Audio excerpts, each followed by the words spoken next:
Continue to look forward to 2015. Some players to keep an eye on. And joining us right now is the managing editor of Hardball Times, Boston Globe contributor, Paul Swydan joins us right now. Paul, how you doing this morning? Good, guys. How are you? Very good. So you wrote an article in the Boston Globe a couple of days ago revolving around breakout players. How exactly are we defining this group of breakout players? What are we looking for? Well, it could be a couple of different things. It could be a hotshot prospect who actually lives up to the hype. As we know, not every prospect pans out. It could be a guy that came up late in the season or was injured for part of the season, and so perhaps has flown under the radar as we navigate through the offseason. Or it could just be a guy that, for whatever reason, hasn't been so great in the majors and really takes off. All right. Paul, this will be my only contribution here because Severino's going to lead you through some of these players. I just want to say you're looking sharp, man. Got the tie on with the suit. It's popping. Thank you for the early morning dress up.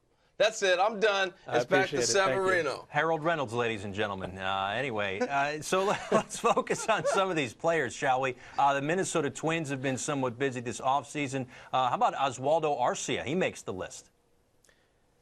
Yeah, he was a guy that has flashed legitimate power, which is a welcome sign for the Twins. They always haven't been the most power-hitting team.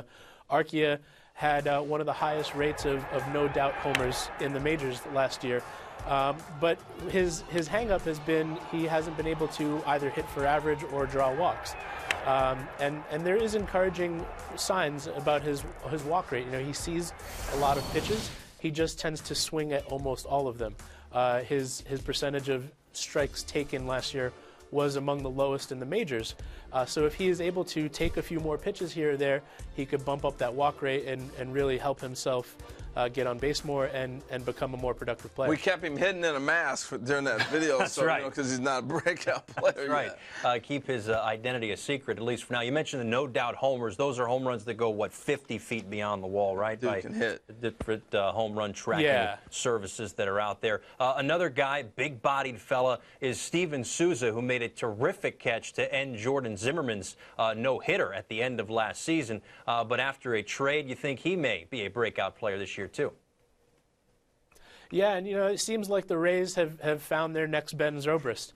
He's a guy that profiles to hit for power and profiles to have some speed, and he's played a bunch of different positions defensively, not necessarily well, but having that flexibility is always key to staying in the lineup. And so he's he's one of those very few guys that's projected to have more than 15 homers and stolen bases throughout the course of the year, and if he can actually fulfill on that, he'll turn into a great asset for the Rays. Big dude. I've seen him at the I love this segment because you know what? He's picking guys that are not obvious. Right. I'm digging this. Go ahead, Paul, with your bad self. Keep going.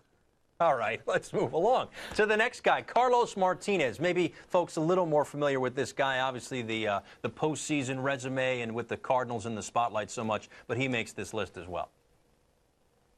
Yeah, and to me, he seems a little bit like Devin Mesoraco. When Mesoraco first came up, Dusty Baker didn't play him all the time. He had a hard time finding a rhythm. The same thing has been true of Martinez.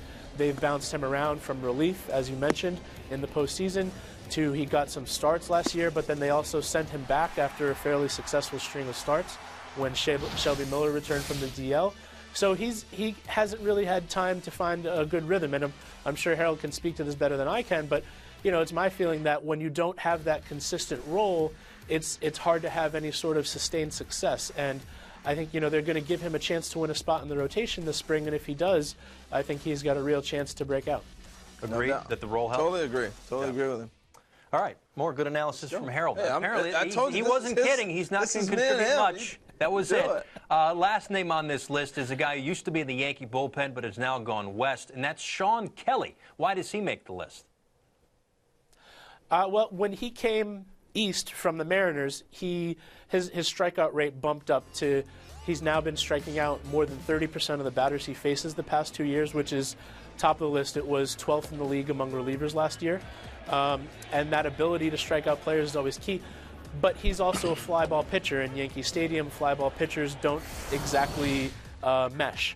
Now that he's in San Diego, the balls don't travel as far in the in that sea air, and there's a chance in that bigger ballpark that he's going to not give up as many home runs. And if he doesn't give up as many home runs, that ERA will drop, and all of a sudden he'll be recognized as a top-flight setup guy. And if Benoit flops as the closer, it might be even slide into that role.